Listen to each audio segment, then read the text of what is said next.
तो चलिए अब रुक करते हैं युद्ध भूमि की तरफ। अमेरिका और ईरान के बीच में वार पलटवार के बाद मिडिल ईस्ट में तनाव बढ़ गया है। खाड़ी सहयोग परिषद यानी कि जीसीसी ने बुधवार को कुवैत और बहरीन पर हुए हमलों को लेकर ईरान की कड़ी आलोचना की। संगठन ने इन हमलों को कायराना बताते हुए कहा कि इससे क्षेत्र में तनाव और बढ़ गया है। जीसीसी के महासचिव ने कहा कि ईरान लगातार ऐसे कदम उठा रहा है जो खाड़ी देशों की सुरक्षा, स्थिरता और संप्रभुता के लिए खतरा है। उन्होंने आरोप लगाया कि ईरान के हालिया हमले अंतर्राष्ट्रीय कानून, संयुक्त राष्ट्र के नियमों और अंतर्राष्ट्रीय मानकों का उल्लंघन है। खाड़ी सहयोग परिषद यानी कि जीसीसी में कुवैत, कतर, सऊदी अरब, बहरीन, ओमान और यूएई शामिल हैं। वहीं अमेरिकी राष्ट्रपति डोनाल्ड ट्रंप ने कहा कि ईरान के खिलाफ कार्रवाई का फैसला उन्होंने खुद लिया था। 4 तस्वीरें इस वक्त हम आपको दिखा रहे हैं। तस्वीरों के जरिए आप समझने की कोशिश करिए।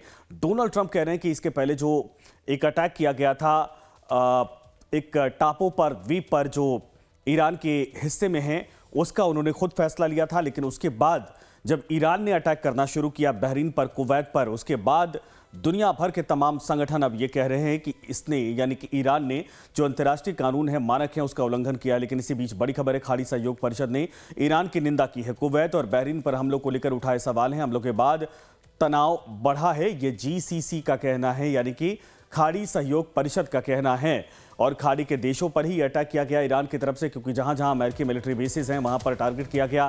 कुवैत और बहरीन पर हमला को लेकर यह बड़ी खबर इस वक्त सामने आ रही है कि जीसीसी की तरफ से इसका विरोध किया जा रहा है। जीसीसी का कहना है कि जो यूरोपियन यूनियन या फिर कहा जाए कि अंतर्राष्ट्रीय जितने भी मानक तय किए गए हैं और जीसीसी का जो खुद का जो पैमाना है, उन तमाम चीज़ों को दरकिनार करके, उन नियमों को दरकिनार करके ईरान ने हमला किया है और ये कतई ठीक नहीं है। ईरान मनमानी कर रहा। लेकिन इधर आपको बता दें कि डोनाल्ड ट्रंप का जो बयान था वो भी अब सुर्खियों में आ चुका है, क्योंकि डोनाल्ड ट्रंप ने खुद ईरान पर हमले को लेकर आदेश दिया था और वो कह रहे कि वो फैसला उनका था। उसके बाद रिटेलिएशन के तौर पर कहा जाए कि यह हमला ईरान ने किया था कुवैत, बहरीन पर। एक और बड़ी खबर इसी बीच आ रही है। जीसीसी ने ईरान के हमलों को बताया कायराना। ईरान का मकसद सुरक्षा के लिए खतरा है। ये भी कहना है कि उनका जो कदम उठाया गया वो आसपास के देशों के लिए सुरक्षा के लिए खतरा है। जीसीसी का ये बड़ा बयान है और जिसमें अब देखना यह है कि आखिर पूरे मामले पर क्या कुछ आगे क्या इधर से भी कोई वार पलटवार होता है, क्योंकि पहली बार ये जो ईरान का कदम है इसको लेकर जो गल्फ परिषद है उसकी तरफ से फिलहाल इस पर सहयोग के बजाय अब एंटी रुख अपनाया जा रहा है।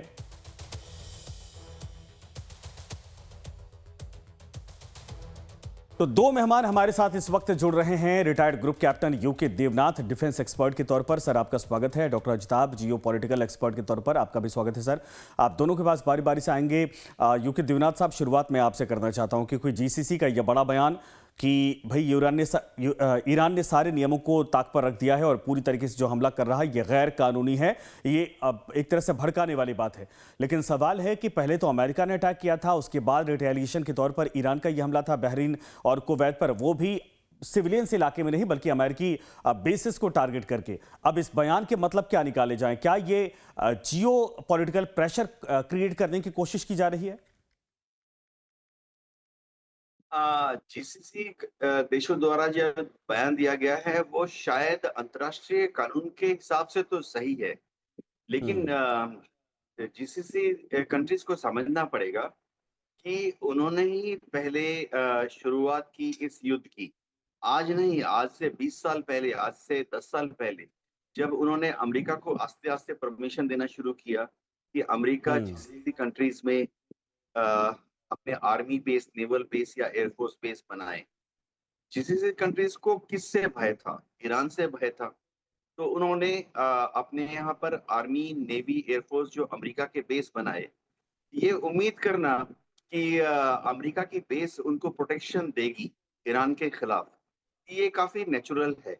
लेकिन जीसीसी कंट्रीज को ये समझना था, आकलन करना था कि अगर अमेरिका उनको प्रोटेक्शन देता है ईरान के खिलाफ, तो ईरान डेफिनेटली फिर किसी भी भविष्य के युद्ध में, चाहे वो दशकों के बाद भी हो, डेफिनेटली उन अमेरिकन एसेट्स को एंगेज करेगा।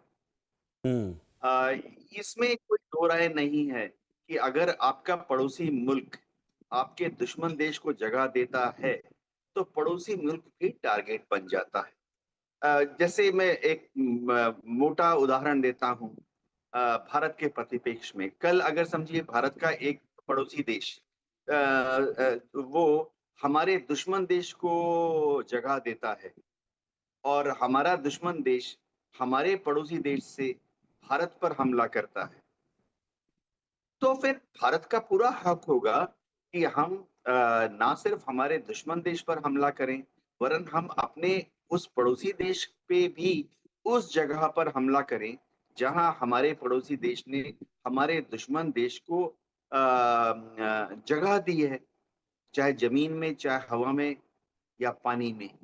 तो अंतर्राष्ट्रीय नियम कानून एक तरफ होते हैं और वास्तविक युद्ध नीति अलग होती है।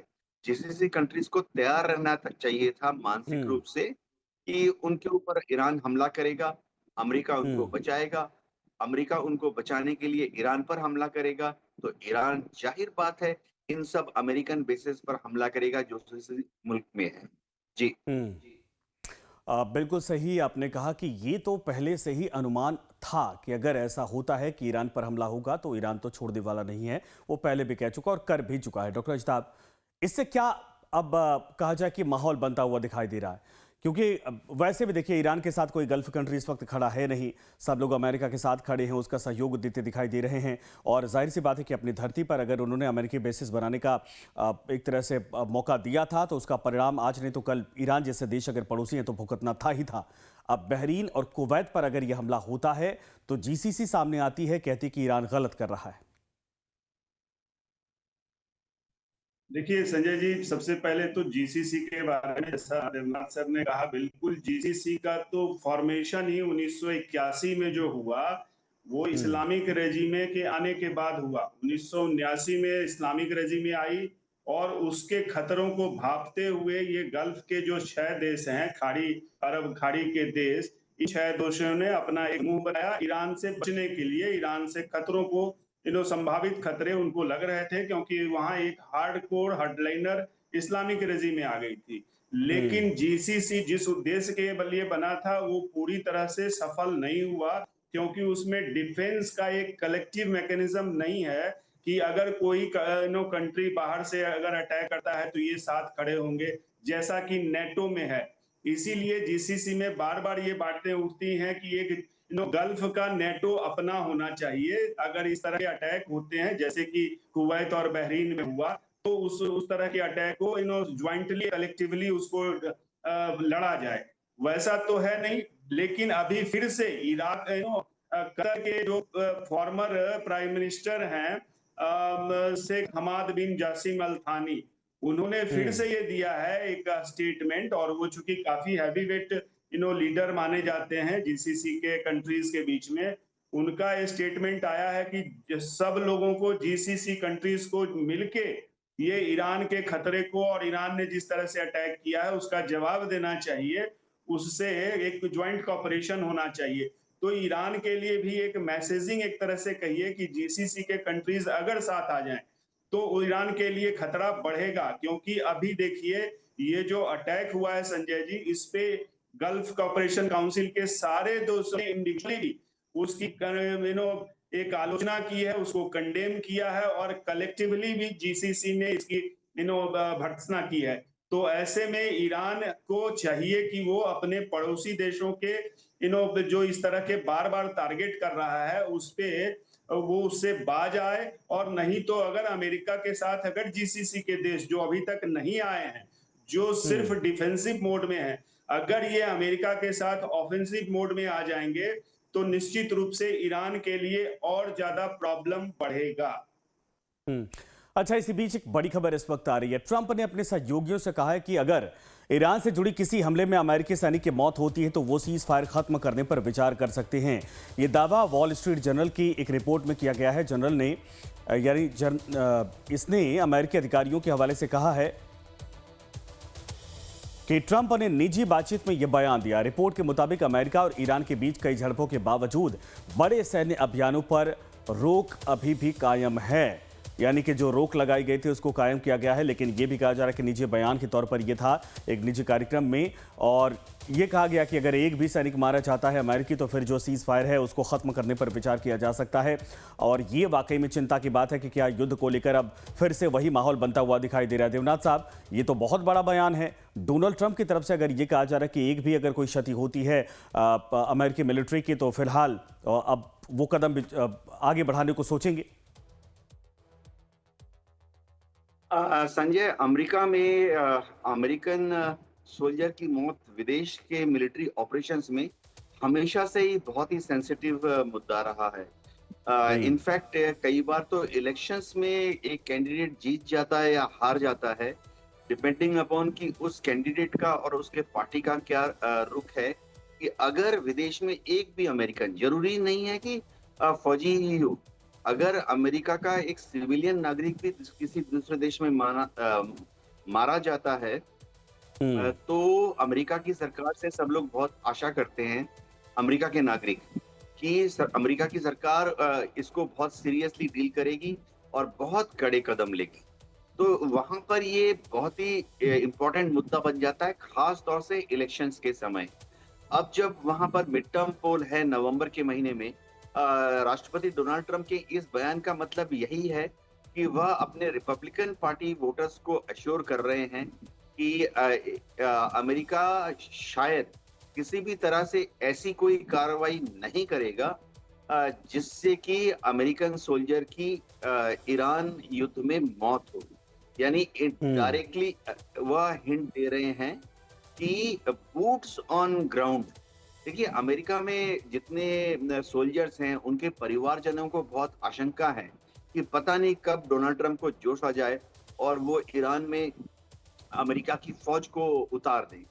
बूट्स ऑन ग्राउंड जो है ईरान में अनपॉपुलर रहेगा अमेरिका के वोटर्स में।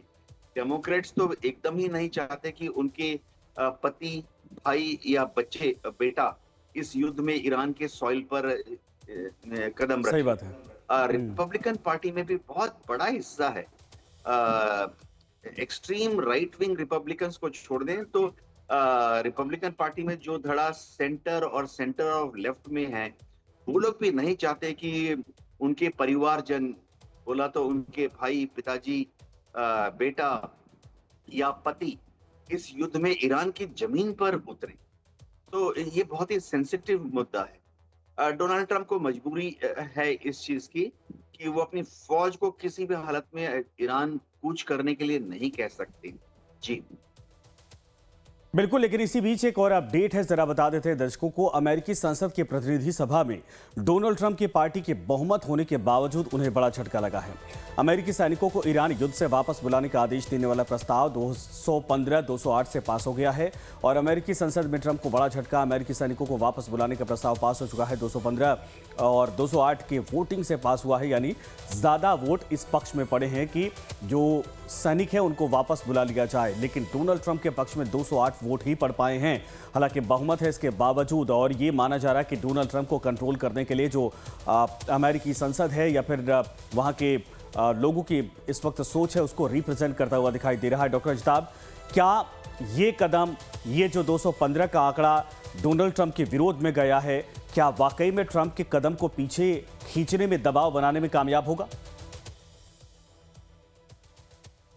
देखिए संजय जी, एक बहुत बड़ा एक तरह से कह लीजिए विक्ट्री है जो वहाँ के डेमोक्रेट्स, जो अपोजिशन पार्टीज है खास के लिए, क्योंकि ये बार बार वो इस तरह के प्रयास करते रहे हैं। और जो वार पावर रिजोल्यूशन जो अमेरिका का कॉन्स्टिट्यूशन कहता है कि उसमें सबसे वॉर लड़ने के लिए परमिशन देने का एकमात्र अधिकार सिर्फ अमेरिका के कांग्रेस को है, जो उसका पार्लियामेंट है। लेकिन राष्ट्रपति को भी टेम्पररी रूप में इंटरवेन करने का अधिकार है। 60 दिन के लिए वो इस तरह का शॉर्ट टर्म मिलिट्री ऑपरेशंस कर सकते हैं। और इसी को बहाना बना के, इसी का सहारा लेके राष्ट्रपति ट्रंप ने ऑपरेशन फ्यूरी, जो एपिक फ्यूरी वहां लॉन्च किया ईरान में, और 60 दिन के अंदर उन्होंने उसको खत्म कर दिया। कल जो अमेरिका के विदेश मंत्री ने हाउस रिलेशंस कमेटी में भी ये फॉरेन अफेयर्स कमेटी है, उसमें भी यही कहा है कि हमने ऑपरेशन एपिक फ्यूरी को खत्म कर दिया है और युद्ध समाप्त हो गया है, तो वहां तो ये बच जाते हैं। लेकिन ये जो अभी हाउस में वोट हुआ है और इसमें 4 रिपब्लिकन सांसद मींस ट्रंप की ही पार्टी के 4 सांसदों ने उनके अगेंस्ट वोट दिया है, ये ट्रंप के लिए खतरे की घंटी है। हालांकि ये चौथे प्रयास में हाउस में ये रिजोल्यूशन पास हुआ है, 215 208 के जो अंतर से किया गया है चौथे अटेम्प्ट में। तो फिलहाल ट्रंप को इमीडिएट खतरा तो नहीं है, क्योंकि अब हाउस के पास होने के बाद ये सीनेट में जाएगा और सीनेट में भी पास होगा, तब जाके फिर भी राष्ट्रपति ट्रंप को वीटो का अधिकार है। ये वीटो तभी वो नहीं दे पाएंगे जब दोनों हाउस से, अमेरिका के संसद के दोनों हाउस से, senate and house of representative से 2/3 बहुमत से अगर ये पास हो जाता है बिल, या जो कह लीजिए ये वॉर अगेंस्ट जो वॉर है, तभी ये वीटो नहीं दे सकते हैं ट्रंप। अदरवाइज राष्ट्रपति को अधिकार है, वो वीटो देके इसको रोक लेंगे और उनकी शक्तियां अपने आप रहेंगी। अगर ये 2/3 बहुमत से पास दोनों हाउस में हो जाता है, फिर ट्रंप इसको वोट नहीं दे सकते और वो कानून बन जाएगा। और कानून यही कहता है कि बिना अमेरिका संसद के अप्रूवल के राष्ट्रपति कोई भी वॉर नहीं लड़ सकता है, जैसा उन्होंने ईरान में किया। और यहाँ ध्यान दिलाना चाहूंगा दर्शकों के लिए कि कुछ दिन पहले लगभग 20-22 मई को अमेरिका का जो अपर हाउस है सीनेट, वहां से भी ये रिजोल्यूशन पास हुआ था और उसमें भी रिपब्लिकन ने वोट किया था ट्रंप के अगेंस्ट जाके। लेकिन ये दिक्कत है, देखिए इसके पीछे पूरा एक डोमेस्टिक जो माहौल है अमेरिका में। आज स्थिति ये है कि 61% लोग अमेरिका के कहते हैं कि इस वॉर से अमेरिका को कोई फायदा नहीं है, अमेरिका का वॉर नहीं है। तो वहां डिसअप्रूवल जो है वॉर की, राष्ट्रपति ट्रंप की नीतियों की वॉर से रिलेटेड, वो अगेंस्ट है ट्रंप के। 60% लोग पहले भी कहते रहे हैं कि वॉर तो होना ही नहीं चाहिए था। और इवन रिपब्लिकन पार्टी के लोग भी जो हैं वो भी कहते हैं कि ये वॉर अमेरिका के हित में नहीं है। मार्च में 15% रिपब्लिकन सिटीजन जो कह लीजिए, उन्होंने कहा था वॉर नहीं होनी चाहिए। और मई में जाके इनफैक्ट ये बढ़ के 22% लोग, रिपब्लिकन पार्टी के लोग कह रहे हैं कि ये वॉर नहीं होना चाहिए था, ये अमेरिका के हित में नहीं है। तो ये राजनीतिक दबाव में ट्रंप और ट्रंप की पार्टी है, इसलिए ये रिजोल्यूशन डिफीट हुआ है। लेकिन अभी इसका लंबी जर्नी क्रॉस करना है, बहुत ज्यादा सिग्निफिकेंस सिंबॉलिक तो है, लेकिन इसका इम्पीचमेंट पे अभी कोई असर राष्ट्रपति ट्रंप के करियर पे या पॉलिटिकल पर्सनालिटी पे नहीं होने जा रहा है अभी। ये बड़ी बात आपने कही है, लेकिन सवाल यही है कि क्या फिर इस रुख को भांपकर कोई कदम उठाया जाएगा या डोनाल्ड ट्रंप को किसी चीज से फर्क नहीं पड़ता है। वो यहां तक कह चुके हैं कि भाई मिड टर्म इलेक्शन में अगर उनको नुकसान भी होता है तो भी फर्क नहीं पड़ता है, क्योंकि अगर वो जो सोच लेते हैं उसको करके ही दम लेते हैं। ठीक है, ये बात अब आगे चर्चा करेंगे, लेकिन इसी बीच एक और बड़ी खबर है। अमेरिका की मध्यस्थता में हुई बातचीत के बाद इजराइल और लेबनान ने सीज फायर को पूरी तरीके से लागू करने पर सहमति जताई है। समझौते के तहत दक्षिणी लेबनान से हिजबुल्लाह के हटने और वहां सुरक्षा व्यवस्था मजबूत करने पर जोर दिया गया। अमेरिकी विदेश विभाग ने बताया कि दोनों पक्षों ने पहले से लागू युद्ध विराम का सम्मान करने और उसे प्रभावी ढंग से लागू करने पर सहमति बना दी है। समझौते के मुताबिक हिजबुल्लाह को दक्षिणी लेबनान के लितानी नदी क्षेत्र से हटना होगा और उसकी ओर से होने वाली फायरिंग पूरी तरीके से बंद करनी होगी। देवनाथ साहब, इस बात को आप बहुत बखूबी समझते हैं, लेकिन ये तो अच्छी खबर के तौर पर इसको लिया जाए क्या? क्या वाकई में सीज फायर को कंटिन्यू करने के लिए दोनों देश सहमत हो गए हैं, दोनों ग्रुप सहमत हो गए हैं, अमेरिका का मीडिएशन रहा है? क्या ये माना जाए कि यहाँ पर पीस आएगा, या फिर इजराइल जाहिर सी बात है समझता है कि अगर आने वाले वक्त में ये पीस कंटिन्यू रहता है तो उसके लिए मुश्किलें फिर से पैदा हो सकती, क्योंकि हिजबुल्लाह सर्वाइव कर जाएगा? संजय, देखो, हिजबुल्लाह फायरिंग नहीं करेगा।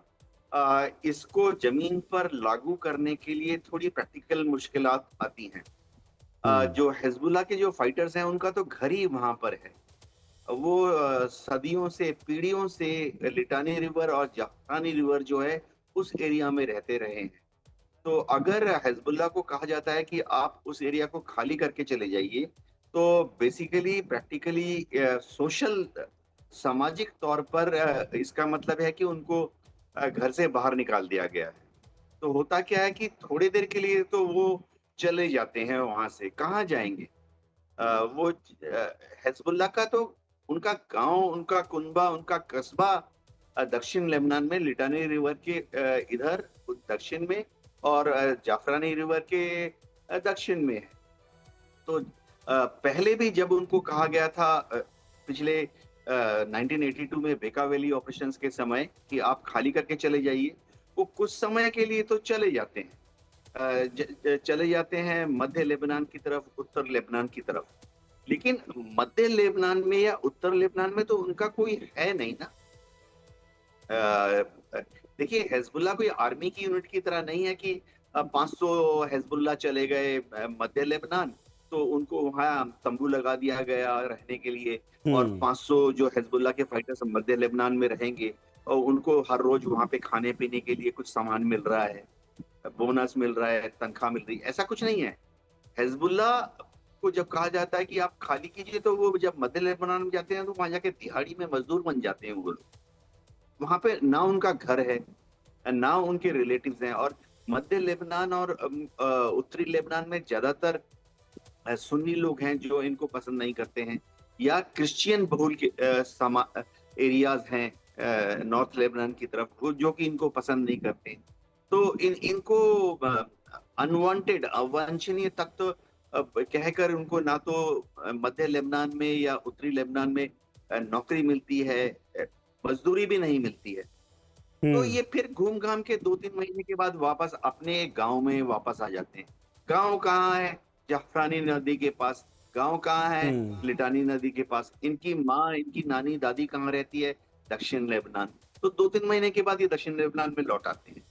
ये सामाजिक व्यवस्था को जब तक नहीं समझा जाएगा, तब तक ये जो एडमिनिस्ट्रेटिव बातें हो जाती है ना अमेरिका और इजराइल के बीच में कि हाँ वो हिजबुल्लाह खाली करके चला जाएगा। दूसरी चीज, एक बेरूत की जो सरकार है उसका सेकेंड प्रपोजल इमीडिएटली आता है इसके बाद। 2 मिनट के लिए अगर हम मान लें कि चलो सक्सेसफुली हिजबुल्लाह खाली करके चला जाता है दक्षिण लेबनान को, लिटानी रिवर के एरिया को, ठीक। उसके तुरंत बाद बेरूत की जो सरकार है वो कहती है कि भाई अब इजराइल की जो आईडीएफ है वो दक्षिण लेबनान को खाली करके वापस इजराइल जाए। ये मुद्दा बार बार आता है। यानी आप कह रहे हैं फिर प्रैक्टिकली इजराइल ये कहता है थोड़ा कि सा वो कठिन है, आईडीएफ लेकिन दक्षिण क्या पता लेबनान कि में अमेरिका के दबाव की मौजूद वजह से रहेगी। थोड़ा ये कंट्रोल किया जाए। सर माफी के साथ समय खत्म हो चुका है और आप दोनों लोगों का शुक्रिया हमारे साथ जुड़ने के लिए। लेकिन ज़रूर है कि देखिए कि आखिर इस पर अपडेट क्या आता है। एक तरफ सीज़फायर की बात कही जा रही है, दूसरी तरफ ईरान और अमेरिका और साथ में खाड़ी देशों के बीच में जो फिर से एक तरह से कहा जाए कि सब कुछ मकड़ जाल की तरह इंगेज होता जा रहा है।